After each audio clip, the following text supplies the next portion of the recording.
Thanks to the Home Depot Seeds program, we're looking at the RYOBI 18V 1 Plus circular saw. It takes a 5.5 blade. It'll do a cut of 1 11/16. Does it make the cut? Let's take a look. This is what 1 11/16 looks like, right there at that mark. As you can see, the next mark over is 1 3/4 inches. So is that enough to cut 2x4? Here's a 2x4, and if we put our carpenter's square up against it, we see that there's just under 1/4 of an inch exposed, which means this circular saw will be able to cut 2x4s without any problem. Inside the box, we find registration, a supplemental sheet to tell you what batteries and chargers you can use with this unit, the operations manual, a guide to their 40-volt batteries ecosystem, and also their 18-volt system. This is my 4th RYOBI product. I never started out to collect them. It just has turned into a thing of convenience. So let's get this one out and see what actually comes inside the box. Besides all the previous paperwork, there are only 2 items included with this kit. You get a 5.5 18-teeth carbide blade and the tool itself. As this is considered a naked tool, batteries not included. You'll have to supply your own. Features of the tool: molded on front auxiliary grip, hand grip, interlocking safety switch with trigger, saw guard lever, a bevel plate adjustment that lets you go from 0 to 50 degrees, depth adjustment knob, which includes a scale to help you quickly set whatever depth you want to cut at. So right there, we are set for 3/4 of an inch. You lock it down and you're good to go. A brushless motor capable of 4,700 RPM unloaded. A spindle lock that you simply push in to lock the spindle in place so that you can either remove the blade or attach a blade. You also have a width of cut scale. If you're cutting at a 45-degree angle, there's your guide. Everything else would be 0. That would be your guide. This is for use with an edge guide kit and is available as an option. Also included is a tool for removing the blade. Along with not coming with a battery, you also don't get a laser sight, you don't get an LED light, you don't even get a carrying case. What do you get?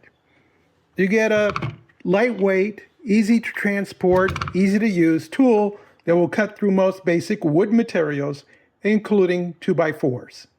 Now, don't go buying this thinking that it's a pro tool, by which I mean something that you would use to build a house with.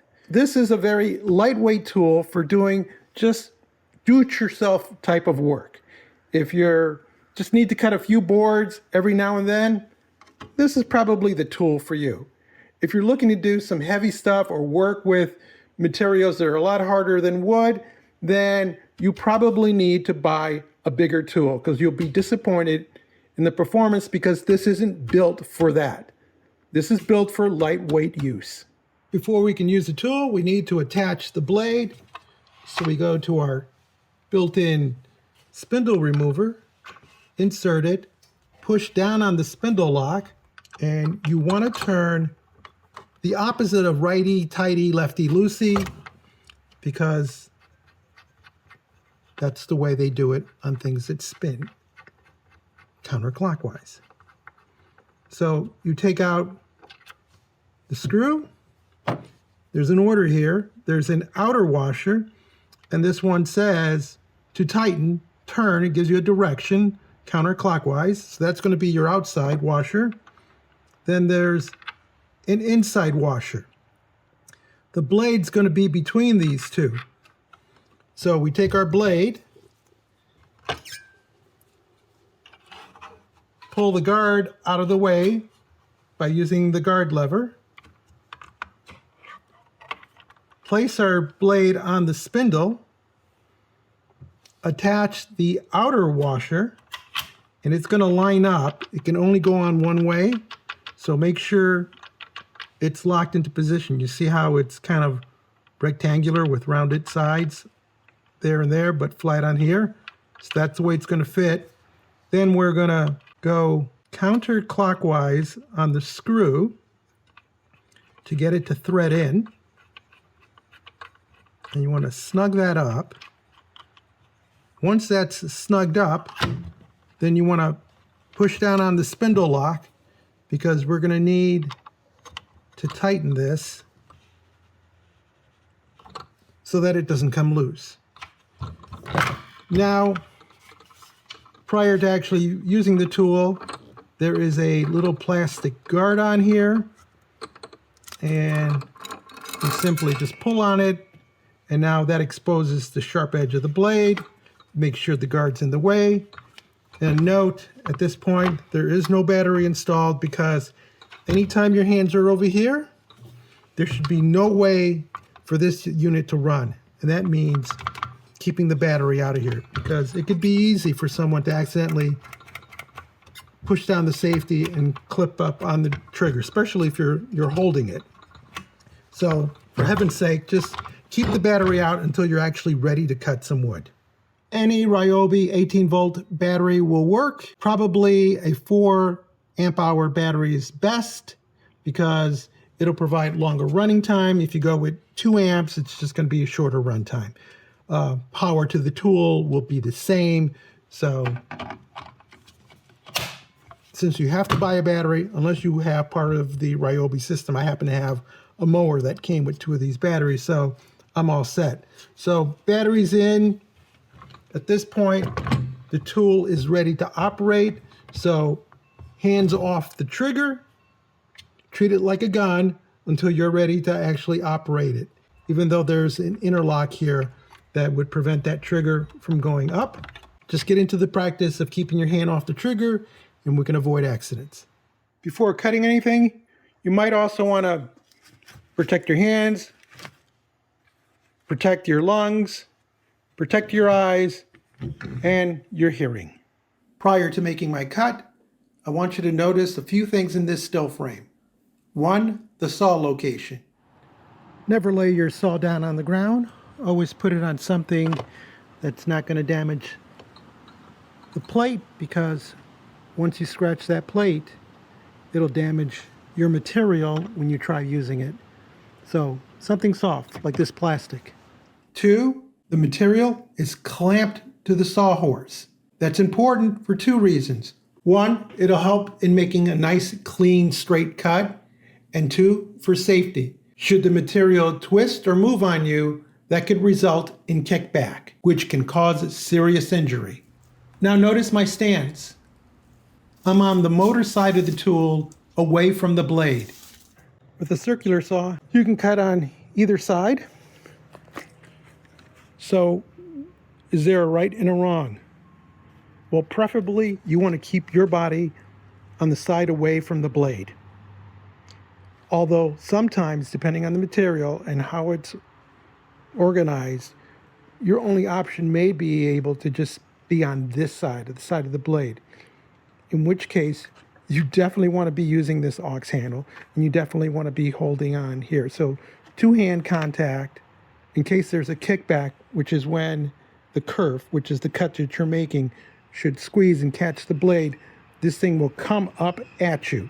So as long as you're on this side, your chances of getting injured are less. On this side, you're inviting some danger because the blade's coming across to where your arm is. So just note that and follow this proper safety precautions. And those safety precautions are actually included in the manual. Now I align the tool with my pencil mark on the wood. I move the blade forward till it touches the wood, check my alignment, then I back up. This will allow the blade to spin up to full speed before it starts cutting in the wood. Starting your cut with the blade up against the wood can result in kickback. Because of the clamps, I'm able to maintain both hands on the tool. To cut, Simply guide, don't push the saw. If you find yourself pushing, that means either your blade is dull or the material is too tough for your blade. It should be the blade doing all the cutting and you're just guiding it along. If you encounter a problem, immediately release the trigger and hold the tool in place until the blade comes to a full and complete stop. In this cut, we spin up the blade before we touch the wood. Notice how the blade barely protrudes through the bottom of the board. And finally, once the cut is complete, we wait for the saw to come to a stop before moving it. This is 3/4 inch hickory, very hard wood to cut through. Did a very nice job. Of course, it's a new blade. We're going to try something a little larger. It's a little softer. This is pine, just under 2 inches, 9 inches across. You'll notice that it's clamped down front and back. We don't do any of this putting our hand down here to stabilize the material, because if your hand's here, then the blade can get to it. But if your hand is on the grip and your other hand is on the auxiliary handle, there's no way that blade can get you up here. See if you can spot the error in this video.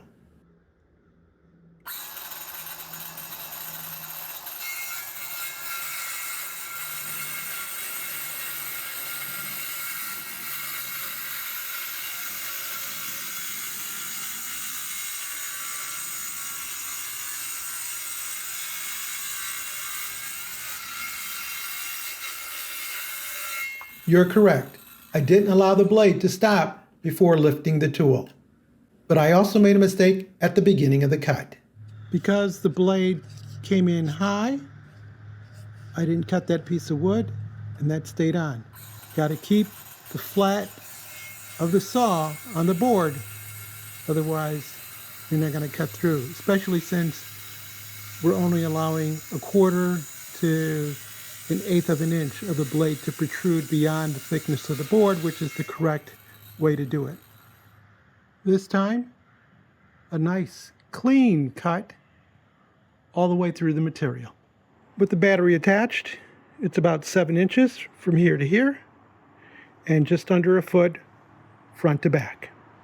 A vacuum attachment can be added here. It's optional, but I find when using this tool outdoors that there's really no need for it.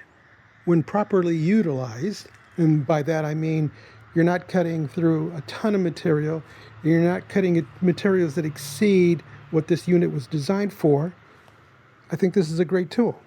Obviously it did a nice job with cutting thick pine, and it did an also really great job with cutting hickory, a nice hardwood. So it's light, it's easy to maneuver, and it's fairly inexpensive. All you need to do is add a battery to it. And I think if you treat this the way it's designed, this will be a great tool to add to your collection when you need a tool for your small projects. If you found this video interesting or useful, give us a thumbs up, leave us a comment, join the subscription team, and as always, thank you so much for watching.